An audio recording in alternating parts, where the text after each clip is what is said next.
Would you look at that, huh? So that's why we're here today. I mean, those colors look insane.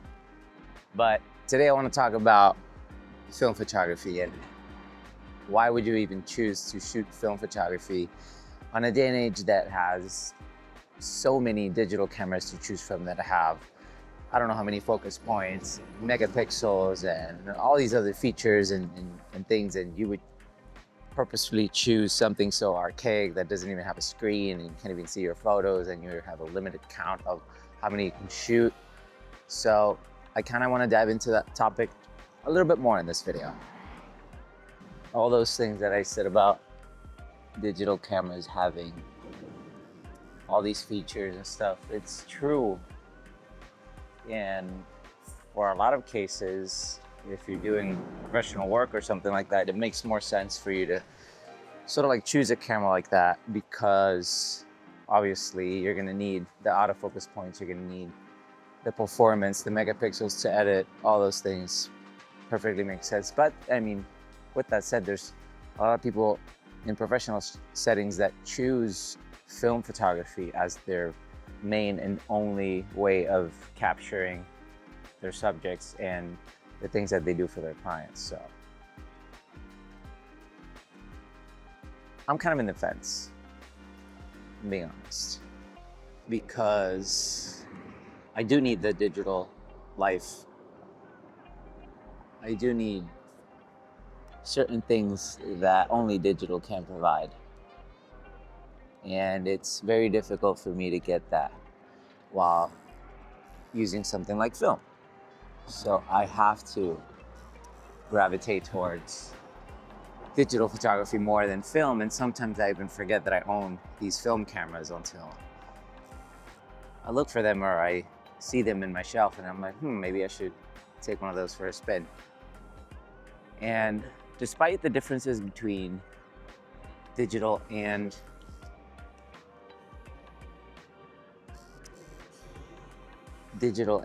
film, there's a bird that's flying around me right now that's doing crazy stuff, and I really want to get it with the city in the background, but he's being a little erratic. Anyways, sidetracks. Despite the differences and despite all that, despite me choosing digital over film for most of everything that I do, there's just something about film that's you can't really explain. And that's pretty much why I wanted to make this video, because it's not something that you can review. It's not something that you can just say like it's nothing. It's not really like a factual or tangible thing that you can say about film. There's something there that has an essence and a magic that is really difficult to put into words. I don't think anybody chooses film photography because of its convenience, because let's face it, it's pretty inconvenient as it is. I mean, you have to come and you have to photograph. Obviously, you got to do that with every camera, but then you have to make sure that you finish your roll. You have to take that roll to develop to a lab, or you can do it yourself, but that's a more complicated process. You have to then get that scanned, go pick up the negatives so you can keep them because that's your raw files, and repeat the process for every roll that you take. And you have to pay extra for that service. And it's rinse and repeat time and time again. So it's costly, and it gets in the way of things sometimes. And that's why I sort of stepped away from shooting as much film as I used to, just because it's gotten a lot more expensive and a lot more inconvenient. So it's sad, but it's true. You used to be able to go to like CVS and Walgreens all the time and just get your roll developed and in less than an hour have it ready and like be good to go, and do that multiple times a day and just spend a couple of dollars to do it. And now it's like you have to go to a specific place, like it's like always far away from your house, and it just becomes a hassle. And it's way more expensive, and film stocks have become extremely expensive. So that's also a point that I dislike about film photography and why I sort of sometimes step away from it for a bit. Side note, I'm shooting this video on the Action 5, and against my own advice, I put ND filter on this. It's I think it's a small rig variable ND filter, so do let me know in the comments below what you think about the image quality on this video, if you see any difference between my last video and this video, given that it's the Action 5 as well. I'm curious. You know, I'm just giving this a test to hopefully sort of review it at some point in the channel, but just let me know. So when I shoot a lot on digital and I forget that I have film cameras, I often resort or revert back to the same argument. I'm like, why would you even choose to shoot on film? It's so expensive, it's such a hassle, it kind of gets in the way of everything. And it is at that point that I always take out a film camera and start shooting at least a roll of film to see what's going on, you know? And I always land on the same thing because none of it makes sense. It just feels like such a struggle throughout the entire process of getting the film to the lab and waiting 1 or 2 days to get it developed, and then it just becomes a hassle, and it's just like, why am I even doing this again? And everything makes sense as soon as I get the scans back, and that's when I go, oh, I get it. There's just something that you can't really replicate. You can't really replicate the look and the feel and just how the images make you sort of feel. That's what drives me most to shooting film, and there's a romantic quality to everything about film. There is a romantic quality to the imagery and to the way that the grain is presented, the way that the colors are transitioning between one another, the fall of the light. All these things sort of play a role into that decision of shooting film versus digital. And it's not that one is better than the other. There's obviously use cases for each. And I'm not gonna argue about which one is better, because that's a stupid question. And that's anybody who tries to argue the point that film is better than digital or that digital is better than film is just talking shit, really. Because there's no discussion between both. They're just different mediums, and they just react differently. But there is a reason why you would still choose to shoot on film on the year 2025 and continue to do so. And I hope that this video is serving its point by stating some of the things that make film special. So yeah, none of it makes any sense until you actually see the photos and you get to experience it for yourself and in real life as to why you would choose to continue to shoot film. It's always such a surprise to me, you know? It's always such a, dang it, there it is. There's my reason. Why did I ever forget this? I want to continue to do this. And the other things are not untrue. It doesn't make any of the other downfalls of film that I said untrue. It just makes sense to go through them, because the reward is so much better than the struggle that is to take the film to the lab and to get it developed and to pay extra for scanning and developing, and depending on the size of the scan that you want, it's a different price, all that jazz.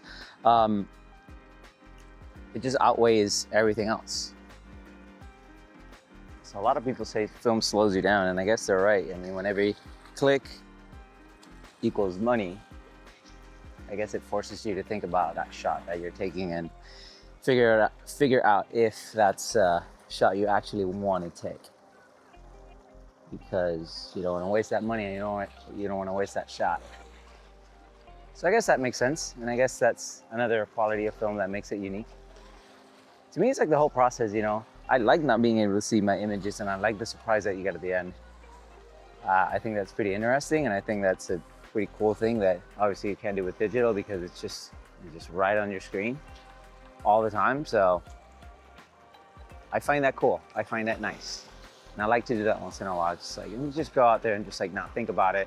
Just shoot, not see the images, and then just be surprised. And I actually love doing that more when I'm traveling with my family and I'm just capturing like lifestyle moments, and then a week after the trip, or like even longer, you get to see the images and you're like, oh, look at this. Remember when we did this last week? Or, you know, and I know it sounds silly and it kind of sounds crazy, but when you're shooting with like your phone or like your digital camera and you're trying to upload to social media right away because you just want to keep people updated in what you're doing if you're taking a cool trip, it's kind of nice and it's kind of refreshing to like not being able to see the images or not being able to post anything until after the fact because you got to get the stuff developed. And of course that doesn't work for everyone, because if you're working in the field of social media and you know you make a living off of being an influencer or stuff like that, then you know it makes sense that you need the immediacy of the images right away. So, but there's just something about film, man. I wish I could put it into words, and I'm making an entire video right now on why choosing film is the thing that I continue to do in 2025, but I just can't put it to words. And I'm not gonna be able to put it to words because it's inexplicable what film can do for you. It's inexplicable the feeling that you can get out of it for creating images or video too. Back in my day, it was just film. You know, growing up, it was little cameras like this that we would have. And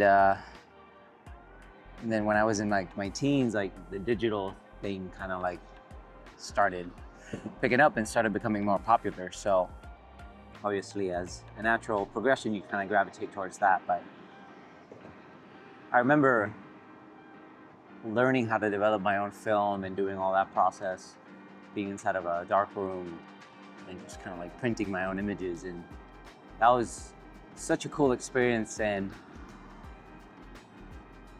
actually shooting film is a very cool experience. So if you've never shot film and you've always been curious, I say try it. I mean, if you have a little money aside to buy film and to account for all the things, because here's the thing, getting into film, like buying a camera like this, it's super cheap. You can buy these cameras off eBay for like 40, 50 bucks, even less. A really good camera, you know, can cost you like 100 bucks or like 200 bucks. So, you know, the barrier to entry is pretty low. I guess that the maintenance of all that is what gets expensive, like buying film and developing the film and stuff like that. A lot of people choose to develop their own film because they want to eat that cost, and that's something that you can learn too. So, but that's, you know, that's more complicated, and you know, you got to deal with chemicals and all that stuff. So,